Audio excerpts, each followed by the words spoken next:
ইতিমধ্যেই আমাদের সাথে যে ঘটনাগুলো ঘটছে, ওই নিচেটা দাও। হ্যাঁ, ইতিমধ্যেই আপনারা দেখেছেন আমাদের সাথে যে ঘটনাগুলো ঘটছে, অনাকাঙ্ক্ষিত, দুঃখজনক, ন্যাক্কারজনক ঘটনা। আপনারা দেখেছেন শুরুতে হিরো আলম সংবাদ সম্মেলন করে সাংবাদিক ডেকে আমাকে তালাকের ঘোষণা দেয়। সেটাও আমার সাথে অন্যায় হয়েছে। সে পরকীয়া করেছে, পরকীয়া ধরাতে সে আমার উপরে রেগে আমাকে তালাক দিয়েছে। মৌখিকভাবে হোক সে কাগজে সে দিয়ে কাগজ লুকায় রাখে নাই। এমন হলে আমি কি করব বলেন? এমনও তো হতে পারে যে সে আমাকে তালাক দিয়ে কাগজ লুকায় রাখছে, আমাকে দেয় নাই এখনো কাগজ। সে যে বউ দাবি করে, আপনারাই তো দেখেছেন, সাংবাদিক ডেকে এনে সে আমাকে তালাক দিয়েছিল, বলেছে আমি এই বউ রাখবো না, আমি তালাক দিয়েছি। আচ্ছা গেল, সে বিগত দিনে সে আমার সাথে সবকিছু মিউচুয়াল করতে চায়। আমি তখন বলি যে কিভাবে মিউচুয়াল হবে আমাদের? আপনি তো মিউচুয়াল করার কোনো অপশন রাখেন নাই। আমার তো ফ্যামিলি আছে, আমার তো বাবা মা আছে, আমার তো গ্রামে একটা নামগন্ধ আছে, তাই না? নামগন্ধ তো আপনি মুছে দিয়েছেন, সবাই জানে আপনি আমাকে তালাক দিয়েছেন। এখন আমরা কিভাবে মিউচুয়ালে আসবো? সে বলে আমি যেমন মিডিয়া ডেকে তোমার সম্মানহানি করেছি, তোমার সম্মান আমি ফিরিয়ে দিব। আমি বললাম এটা খুবই খারাপ একটা বিষয়, যেহেতু আপনি মিডিয়া ডেকে আমাকে তালাক দিচ্ছেন, আবার মিডিয়া ডেকে মানুষ বলবে আমরা নাটক করছি, মানুষ বলবে আমরা ভাইরাল হতে চাচ্ছি। আমি এরকম চাচ্ছি না। আপনার নামে মিথিলা ধর্ষণ মামলা দিয়েছে, আপনি মিথিলাকে বিয়ে করেন। আমি তাকে কন্ডিশন দিয়েছি আপনি মিথিলাকে বিয়ে করেন। তারপরে সে বলছে সে রিয়াজকে ধরেছে।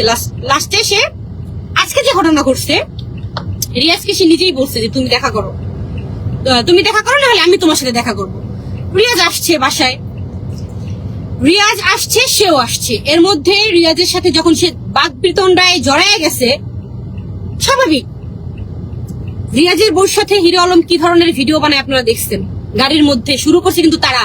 আমরা কিন্তু বলেছিলাম যে আমরা কিন্তু ক্যামেরার সামনে ভিডিও করছি, কিন্তু আপনারা কিন্তু গাড়ির মধ্যে টুলুমুলু করে ভিডিও করেন। সেটা নিয়ে তারা কত হাসাহাসি, কত হাসে।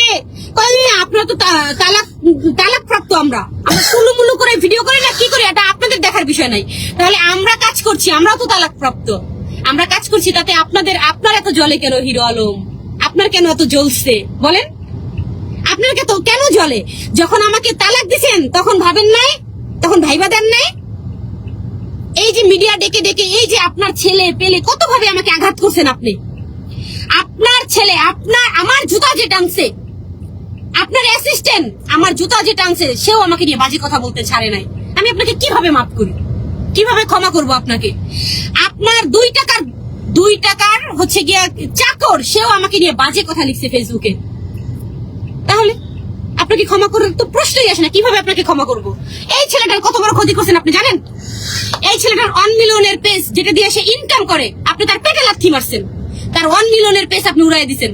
কই, আপনার তো ক্ষতি করে না এই ছেলেটা। আপনি তো তার বউ নিয়ে টুলুমুলু করে ভিডিও বানাইছেন, বুকে জড়ায় ভিডিও বানান, মাওয়া যায় ভিডিও বানান, এনে করেন। তার শ্বশুর বাড়ি গিয়ে ভাত খেয়ে আসেন, খান না। এক্স শ্বশুর বাড়ি, সে তো পুরুষ, সে বীর পুরুষ, সে বউ রাখবে না, তালাক দিছে। কিন্তু আপনার ক্ষমতা হয় নাই হিরো আলম, আপনার ক্ষমতা হয় নাই আমাকে তালাক দেওয়ার। লাস্টে গিয়ে আমারই ডিভোর্স করতে হবে আপনাকে আমার ডিভোর্স করতে হবে। আপনার ক্ষমতা হয় না আমাকে তালাক দেওয়ার। আপনি কেমন পুরুষ? ঘোষণা দিয়েছিলেন না আপনি আমাকে তালাক দিবেন, দিতে পারেন নাই কেন এখনো পর্যন্ত? এখন এসে বউ দাবি করেন। আপনি এই ছেলেকে বাসায় ডাকছেন, আপনি সিন ক্রিয়েট করছেন, আপনি এই ছেলেকে মারছেন, আপনি মামলা দিছেন। কেন দিছেন মামলা? কেন মিথ্যা হয়রানি করতেছেন এইভাবে? কেন করতেছেন বলেন? কেন করতেছেন? এই ছেলেকে তো আপনি ডাকছিলেন মিউচুয়াল করবেন। আপনাদের মধ্যে ঝামেলা হয়েছে, 1 কথা 2 কথায় আপনি মারছেন, আপনার ছেলে পেলে মারছেন। দেখেন, মেরে তো তার মাথা ফাটাইছেন, আবার আমাদের নামেই মামলা দিছেন। মিথ্যা মামলা দিছেন আপনি, মিথ্যা মামলা। দেশবাসী দেখেন, মিথ্যা মামলা। আসলে মিথ্যা দিয়ে সত্য কখনো ঢাকা যায় না, কখনোই ঢাকা যায় না। মিথ্যা দিয়ে সত্য কখনোই ঢাকা যায় না। আপনি একটা মুসলমানের বাচ্চা, ঠিক আছে? আপনি কিন্তু মুসলিম, এটা মাথায় রাখবেন।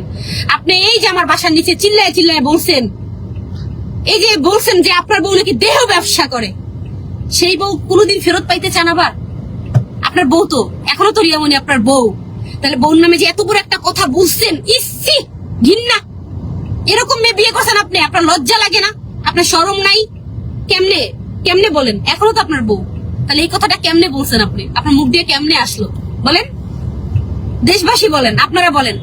তার তো ওয়াইফ আমি, তাহলে ওয়াইফকে কিভাবে সে বলে এত বাজে কথা, এত নোংরা কথা? সে তো এই প্রথম বলে নাই, সে অনেক আগেও বলছে। সে আমার মন থেকে উঠে গেছে।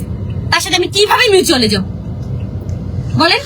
সে মিউচুয়াল করি নাই দেখা তার সাথে আমি এখন সংসার করবো না বিধায় সে মিথ্যা মামলা এই ছেলেটাকে হয়রানি, এই ছেলের ইউটিউবে স্ট্রাইক মারে, পেজ নষ্ট করে দেয়। কেন?